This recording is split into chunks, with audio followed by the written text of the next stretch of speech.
What's up, guys? Welcome to Daily Dose of Reddit. This is your host, Zach, and today's subreddit is r/IDontWorkHereLady. Alright, this story is called Manager Reveals Illegal Hiring Practices When Mistaking Me for an Applicant. Names have been altered out of consideration for the business owner. I'm a bit older. I've got grandkids in high school, let's put it that way. So I've been especially cautious about staying home during the COVID-19 pandemic. Part of that has, unfortunately, meant indefinitely cutting out my regular trips to the gym. So I invested in a couple of pieces of equipment for my house. I'd purchased them from a local fitness retailer who I'd selected in part because of their generous warranty and repairs agreement. But then, one of the machines broke. I called them up and all of a sudden, they were a lot more difficult to get on the phone than they were during the sales process. Wouldn't commit to a repair date, technicians never in, customer service always putting me on hold for ridiculous amounts of time,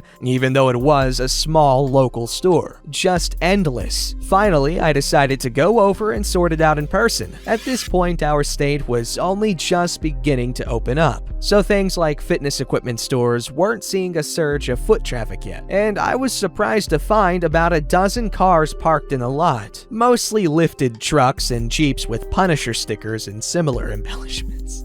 God dang. I figured that made sense for the kind of clientele whose first order of business after a nationwide shutdown would be to get to the gym equipment store. I didn't really think much else of it at the time. I was just coming from a full morning of Zoom meetings, so I was wearing business appropriate attire. Dress pants, pearls, knit turtleneck, the works. I came in and saw a line of buff, meaty guys lingering around near a counter, looking as though they'd also just come from work and figured they too were waiting to talk to customer service. They looked surprised to see me, but I figured it was because most old people are staying put right now if they can help it. I gave a polite wave and otherwise kept my distance. After a few moments, I realized the employees were calling the buff meaty guys by name and taking them into a back office to deal with their concerns. And I figured it was a social distancing measure. So I went over to a guy wearing a store uniform, calling names, and asked, "Excuse me, do I have to take a ticket or get my name on a list or something?" He seemed surprised too.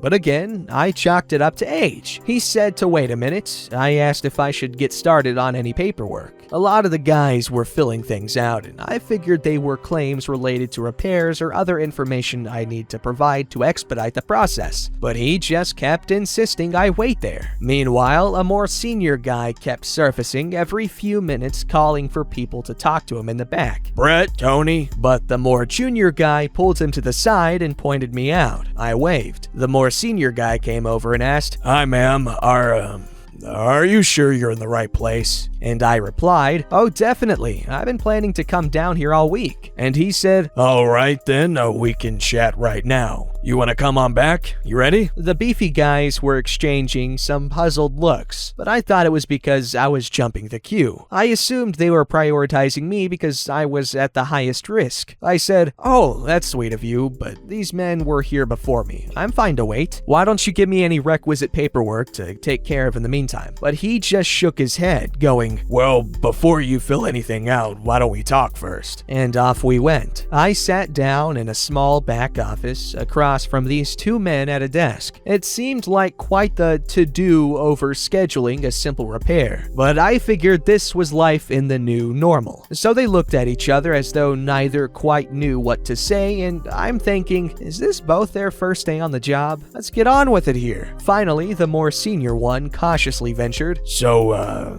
do you have a lot of experience with the specificities, inner workings, and maintenance of gym equipment?" Now I'm thinking they're trying to find a reason to put me at fault and void my warranty or otherwise upsell me. So I shoot back the curt but truthful answer. "I've been working out every day for longer than at least one of you has been alive. I can look at any model on your floor and tell you what they do, why, and which features are necessary versus which features are just extra flash designed to line your pockets. And I definitely definitely know a working machine from a broken one, so I don't even know why this discussion is necessary. Just tell me what information you need, I'll sign what I need to sign, and let's get this taken care of." The more senior guy folded his hands on the desk and went, "All right, listen, I'm sure you're very experienced and do know your way around, but okay, listen, how old are you?" What? There was no universe in which he needed that information to get a repair tech to my house. I was really and truly lost at that point. Was he coming on to me? Was he insinuating there was no use in fixing my machine because I'd be dead soon enough anyway? What? What could that possibly have to do with anything? You have no right to ask me that. The more junior guy whispers, "Hey, yeah, I don't think you're legally allowed to ask that." So that's when it all starts to click for me. The senior guy, in rank only, he couldn't have been a day over 30, put his hand up in a shut up gesture to his partner and continues. I can't tell if he's trying to walk back his earlier statement or double down on it, going, "It's just that when the clients come in,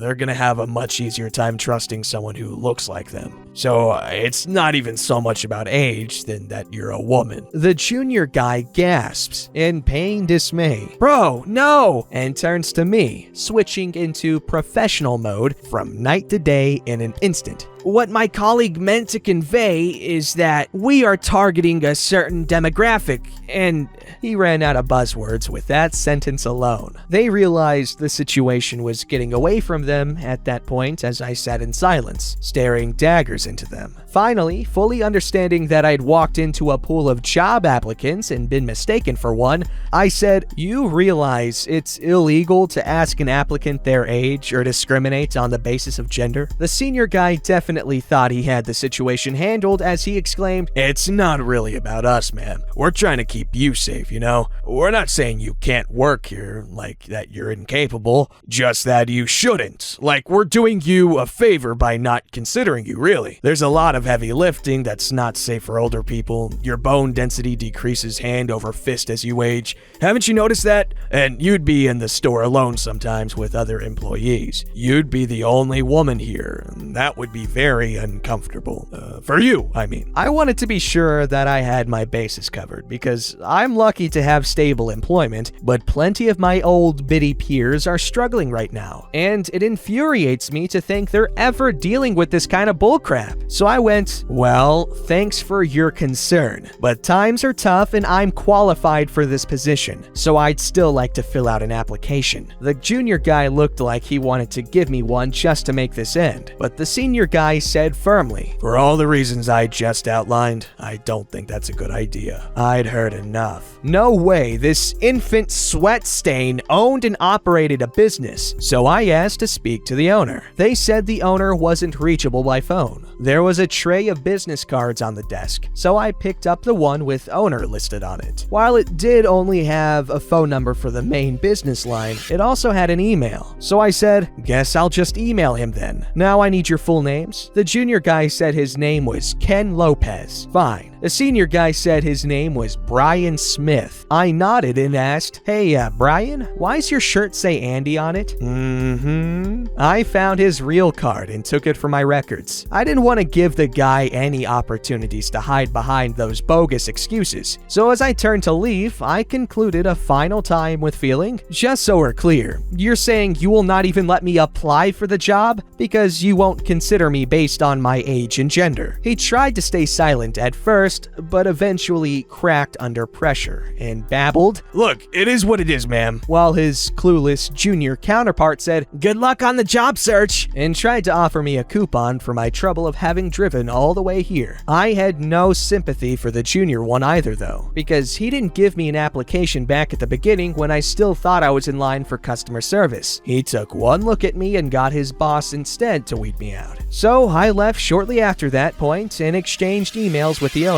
I explained what had happened, not only that their people utilized discriminatory hiring practices, but that I'd arrived as a customer and no one greeted me or asked how they could help, to such a degree of negligence that this situation was allowed to occur without either ever realizing I was a customer. I still didn't get a job application, but that's quite alright. My current employer probably wouldn't be too thrilled to hear I was shopping other offers. What I did get was a swift, hassle-free repair of my machine and a direct number to contact for the future. The owner also later called to personally apologize and informed me the senior guy had been let go and the younger one disciplined. The kicker? The business owner was a woman! Yikes. Alright, this story's called Helped Woman with Her Makeup Purchase Only to Have Her Follow Me for Over 2 Hours Down Dark Streets. When I was in university in the UK, I was obsessed with MAC makeup, particularly with collecting every shade of lipstick in all the limited edition packaging. I used to go to the MAC store at least twice a week, just for fun most times, and the makeup artists knew me by name. If it was super empty, we would try makeup on each other. That's so cool. Now that you know the background, let's begin with the kinda crazy woman. I was wearing denim dungarees with sandal. What? I had no makeup on and had my backpack on since I just finished with classes. Basically, there was no way I could actually work for MAC. They wore all black, makeup completely done. It was crazy busy because a very sought-after collection had just been released, and the makeup artists were swamped. In walks a sweet old woman with wide eyes and a big smile. She looks really confused, and I see her struggling with the lipsticks, my absolute passion at the time. I'm here enough to see how the associates handle this. So when she was trying to wear it straight from the display tube, I walked up to her and tell her that it's dirty and that she needs to sanitize it before she puts it on her lips. She didn't know how, and the artists who usually do it were busy, so I helped her. I also helped her pick out a lipstick since she kept following me around asking for advice as I browsed. I didn't mind. I wasn't busy anyway. Basically, looking on back, I see why she thought I worked there. I left about 5 minutes after this, when she was still in line to pay for her new lipstick in the store. I met friends for dinner and had a couple of drinks. I was out for at least 2 hours after I left MAC, a little buzzed and very happy. I began to slow walk home with my flatmates. I lived right in the city center, but it was an old pedestrian town. Not much, if any, traffic. I hear heels behind me and assume it's just another pedestrian, so I continue walking. No one called out to us, and the heels followed me all the way to our street, 20 minutes into my walk. So at this point, I'm actually a little taken aback. We were both content walking in silence, so the heels were very obvious, on cobblestone too. I turn around, but it's too dark for me to see the person, so I say, "Hi?" and all I hear is a giggle in response. I lose it and start running down my street with my flatmate. We're yelling incoherent things to each other.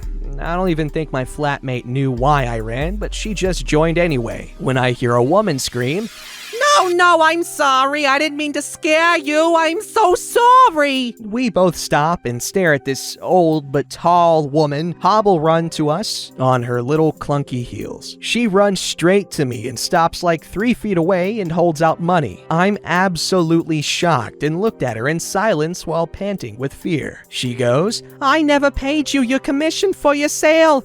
I heard you get commission, but you'd left and I did not want anyone else to get your money. I went after you, but I didn't want to disturb your time with your friends. I'm sorry for bothering you." I was still just staring at her because I just couldn't put it together. I backed up again before it occurred to me. The MAC woman quickly told her I don't work there and had no idea what she was talking about. She immediately felt embarrassed. It was nighttime, but I could see she went a tomato red and started stuttering in apology. I asked her if she followed me all night, and she said yes. She just didn't want to bother me when I was with my friends and hoped she could get me alone as I walked back. My flatmate jumped in to say how petrifying this was, and I did mention it was creepy. She said she learned her lesson and won't do it again. She was just so happy with my service. She ended up apologizing and trying to hand me money anyway. It was £15 if anyone is wondering. Old lady thought I would make the full value of the lipstick and commission if I made the sale. Bless her. We ended up walking her to her car. We were young and dumb and laughed about it. She drove a crazy expensive car, and that made me take a second glance at her. She looked expensive.